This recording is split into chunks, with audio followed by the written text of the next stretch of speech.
Welcome to Maxara. Tonight's case is classified as anomalous. Status unverified. The following account is compiled from reported encounters, archived posts, and reconstructed details. What you're about to hear is not an explanation, it's a record. This is the case of the Smiling Man. Chapter 1: The Night It Began. The most widely circulated account of what is known as the Smiling Man appeared in 2012 on an online forum dedicated to personal experiences. The author did not present himself as a storyteller. He did not use dramatic language. The tone of the original post was restrained, almost clinical in its recollection. He described the night as ordinary, not stormy, not fog-covered, not cinematic, just a late walk home. It was approximately 2 a.m., a time when cities undergo a subtle transformation. During the day, urban environments are saturated with noise, traffic, conversation, commerce. At night, especially after midnight, that noise withdraws. What remains to feel exposed? Street lights isolate small section of pavement in artificial yellow light. Everything beyond those pools of illumination appears darker than it truly is. The witness noted that he felt calm at first. He had taken the route before. It was familiar, predictable. And then he noticed movement ahead. Under the streetlight stood a tall figure. The distance prevented immediate recognition of detail, but the posture was rigid, upright, controlled. Then he realized the man was not standing still. He was dancing, but not in a celebratory way. The movement was slow, deliberate, almost instructional, as though demonstrating steps to an invisible partner. There was no music, as though following a rhythm that only he could hear. There was no visible phone, no headphones, no nearby car playing music. The movement resembled a careful waltz, controlled turns, measured steps, arms rising and lowering with restrained precision. At first, the witness assumed intoxication, a harmless explanation. Cities contain eccentric people. Night amplifies eccentricity, but as he approached, something shifted. The man stopped dancing. He turned his head, and he looked directly at him. Eye contact between strangers on the sidewalk is common. It lasts less than a second. It confirms awareness and then dissolves. This did not dissolve. That man was smiling. The witness later described the smile as wide and unwavering. Not friendly, not amused, not embarrassed, held. The difference between a natural smile and a performed one is subtle but measurable. Genuine smile involves the muscle around the eyes. They fluctuate, they relax, they shift. This one did not shift. The eyes remained open, wide enough that blinking would have been noticeable. And there was no blink, no visible device. No visible audience. The figure's arms moved gently at his sides, lifting and lowering in subtle arcs. His feet crossed and pivoted with exaggerated precision. The witness slowed instinctively, because something about it did not fit. Human behavior follows social contexts. Dancing alone in an empty street at 2 a.m. without visible cause registers as anomalous. Anomaly triggers attention. The witness described feeling that process activate instantly. Nothing had happened yet, no aggression, no approach. But the smile communicated something incompatible with safety. Chapter 3: The movement changes. The man began to move again, but the dancing had ended. He shifted sideways. His body remained facing forward. His feet crossed over each other in careful, controlled steps. It was not the gait of someone intoxicated. There was no stumble, no imbalance. The movement appeared rehearsed, intentional. The witness crossed the street. The man mirrored him, maintaining distance, maintaining eye contact, maintaining the smile. The silence between them amplified the encounter. Had the man shouted something, it would have grounded the moment in ordinary conflict. Had he stumbled or laughed, it could have been dismissed as drunken behavior. But he did neither. He simply followed, smiling. At this point, the interaction transformed from observation to engagement. The silence became heavier. There were no passing pedestrians to interrupt the moment, no open storefronts to enter. The street felt temporarily reduced by two participants. Isolation amplifies perception. In the absence of witnesses, the mind heightens awareness. The smiling man shortened the distance gradually. When the gap narrowed to less than 20 feet, he stopped again. He tilted his head slightly to one side. The gesture was subtle. When the man resumed walking, directly toward him this time, instinct replaced composure. He ran. The witness ran until he reached a badly lit intersection. Only then did he turn. The street was empty. No visible retreat. No audible footsteps. No lingering silhouette beneath a distant streetlight. The man had vanished. The disappearance was not described as supernatural. The witness did not claim he went into thin air. Only that, within seconds of breaking line of sight, there was no trace. The encounter lasted only minutes, but its structure was precise. Unexpected behavior, unnatural smile, silent pursuit, sudden absence, and then nothing. Some claimed the man wore formal clothing, a suit, sometimes described as outdated or too formal for the setting. Others described a trench coat. The consistency was not perfect, but certain elements repeated: late night, minimal witnesses, exaggerated movement, unbroken smile, silence. No confirmed assaults, no confirmed identities, no police records trying a singular suspect to multiple cities, just repetition of experience. There were no verified police reports documenting a recurring individual behaving in this precise manner. What persisted were narratives that shared structure. To understand why this legend resonates, one must examine how humans interpret facial expressions. A genuine smile involves muscle contraction around the eyes, producing subtle creasing. It fluctuates naturally. A held smile without eye involvement appears artificial. Artificial expressions disrupt trust mechanisms. Humans rely on micro-expressions to assess safety. When those signals are absent or inconsistent, vigilance increases. The smiling man legend isolates that discomfort. He does not shout, he does not threaten, he does not chase violently. He simply maintains a social signal beyond its natural duration, and duration alters meaning. Smiling, when prolonged without emotional shift, becomes ambiguous. Ambiguity in isolated environments becomes threat. The setting further intensifies the effect.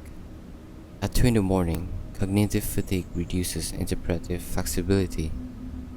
The brain, already in a lower alert state, may respond more sharply to anomaly. Empty streets provide no social buffer. The mind is forced to process the interaction alone. They are rational possibilities. An individual experiencing psychological instability, a person under the influence of stimulants, which can produce widened eyes and fixed facial expressions.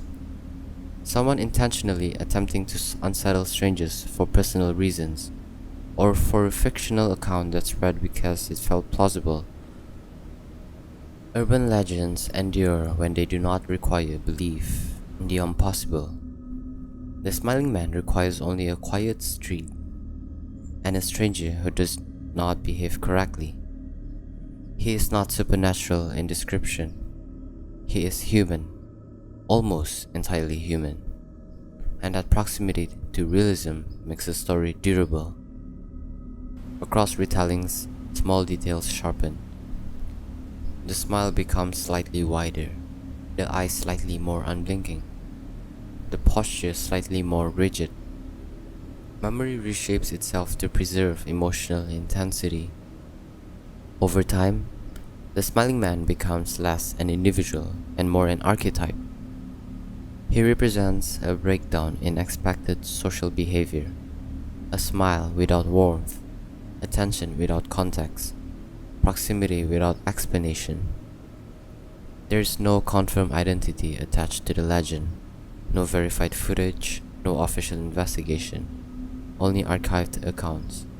A late walk home, a man under artificial light, a dance without music, a smile that does not change, a pursuit without words, and a disappearance without resolution.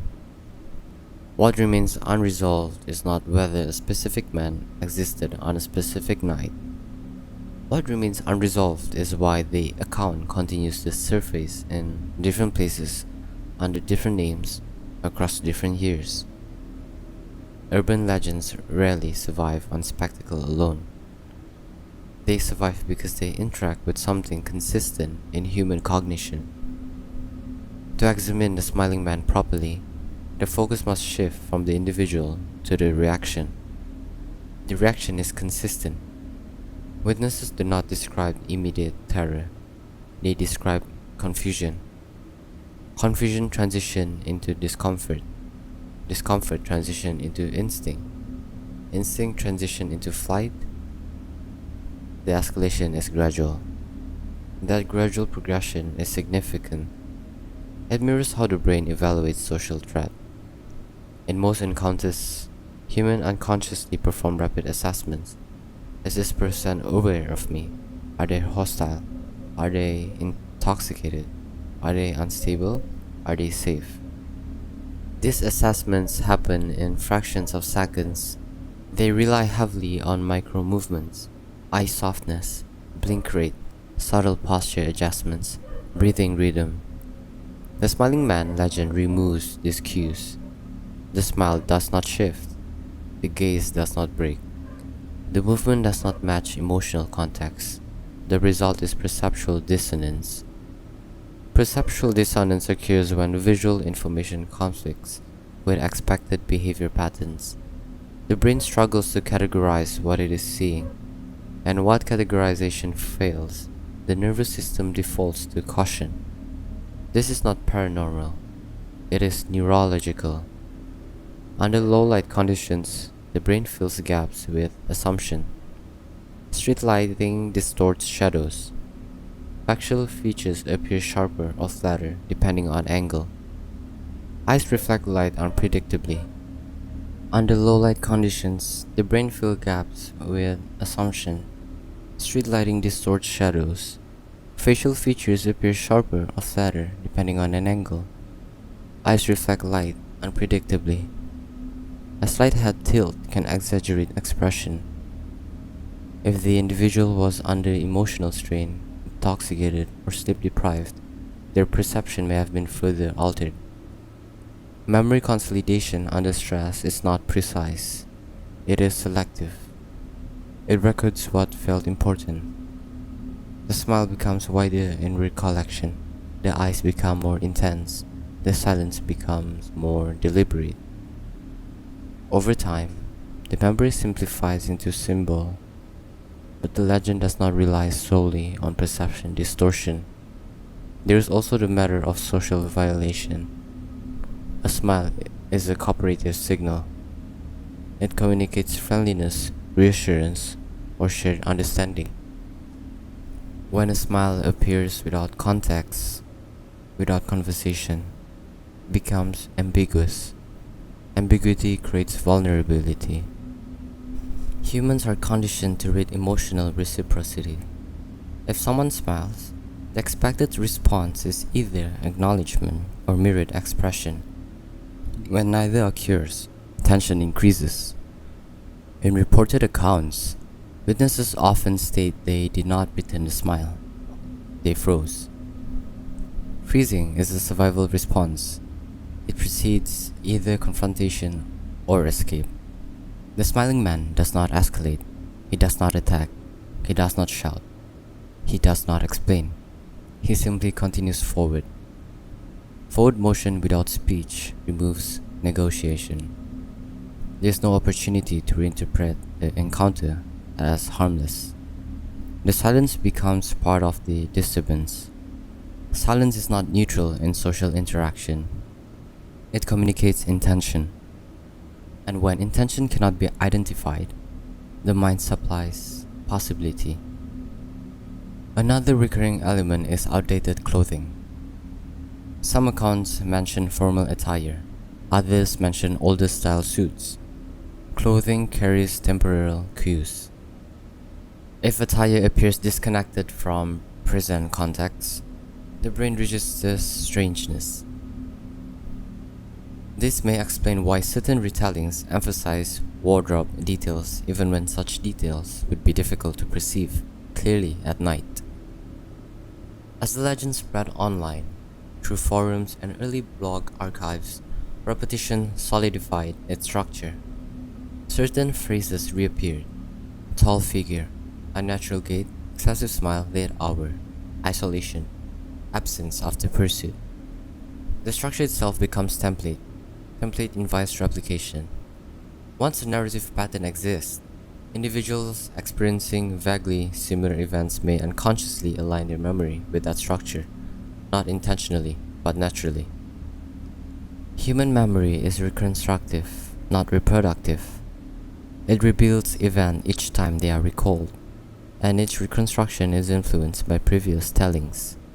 This does not invalidate every report, but it complicates them.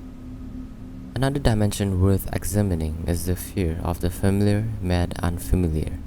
The smiling man is not outrageous. He is not disfigured. He does not appear monstrous. He is described as ordinary. That ordinariness is central. When horror takes human form, it removes distance. A supernatural entity can be dismissed as fiction. An ordinary man cannot. The threat becomes plausible. Plausibility sustains legend longevity. Across decades, similar figures appear in folklore under different names: the grinning stranger, the laughing man, the silent watcher. Each variant retains the same emotional core, a human presence behaving slightly outside accepted boundaries. This slight deviation is enough. Total abnormality can be rationalized as hallucination. Subtle abnormalities resist dismissal. There is also a sociological angle. Late-night urban spaces produce heightened vigilance. Empty environments amplify small irregularities. Footsteps echo louder. Movement appears exaggerated. In these situations, anyone acting oddly will stand out more. In one document forum post, a witness described feeling as though the encounter lasted several minutes. Yet upon reflection, they acknowledged it may have been less than 30 seconds. Stress alters time's perception. Seconds expand, movement slows, facial expressions freeze in memory. The disappearance element further enhances the legend's durability. When the witness turns and finds nothing, the mind seeks closure. Without closure, narrative tension remains unresolved. Unresolved tension encourages telling. Retelling encourages preservation. It is important to note that no centralized database of these encounters exists. There is no confirmed geographic clustering. Reports surface sporadically, often years apart. This suggests either coincidence or narrative adoption, not coordinated activity. Additionally, No law enforcement agency had issued advisories regarding a serial individual matching this pattern. No verified surveillance footage has surfaced. In the modern era of cameras, this absence is notable. Yet absence does not eliminate the story. It strengthens ambiguity. Ambiguity is the core fuel of urban legend. If definitive proof appeared, either confirming or disproving, the legend would lose elasticity. Elasticity allows adaptation, and adaptation allows survival. The smiling man exists in the threshold category. Not supernatural enough to dismiss, not concrete enough to confirm. He inhabits possibility. Possibility is more unsettling than certainty. There is also the question of projection. In isolated settings, individuals often project internal anxiety onto external stimuli. If someone is already fatigued, stressed, or emotionally strained, neutral stimuli may appear intensified. A stranger's smile becomes deliberate. A glance becomes fixation. A walk becomes pursuit. This does not apply fabrication. It suggests interpretation shaped by context. Yet, interpretation alone does not fully explain the consistency of certain elements. The unwavering smile remains central. Why that detail? Because it violates rhythm. Facial expressions are dynamic. They shift subtly with each breath. A sustained expression signals either performance or detachment. Both are unsettling. Performance implies intention. Detachment implies unpredictability. Unpredictability is inherently threatening to social mammals. When the story is stripped off, what remains is simple. A late-night pedestrian encounter, a stranger smiling, an approach, a retreat, an absence. Nothing overly violent, nothing overly supernatural. And yet, the emotional imprint persists. That persistence is the phenomenon. Whether the smiling man was ever a single individual is unknown. Whether he was a misunderstanding amplified by internet culture is also unknown. What is documented is reaction. Witnesses remember the smile. They remember the silence. They remember the forward motion. They remember running. And they remember looking back. The case file contains no arrest, no identity, only narrative continuity. Urban legends often serve as cautionary reflections of unease, not of monsters, but of unpredictability. The record remains open. End of case.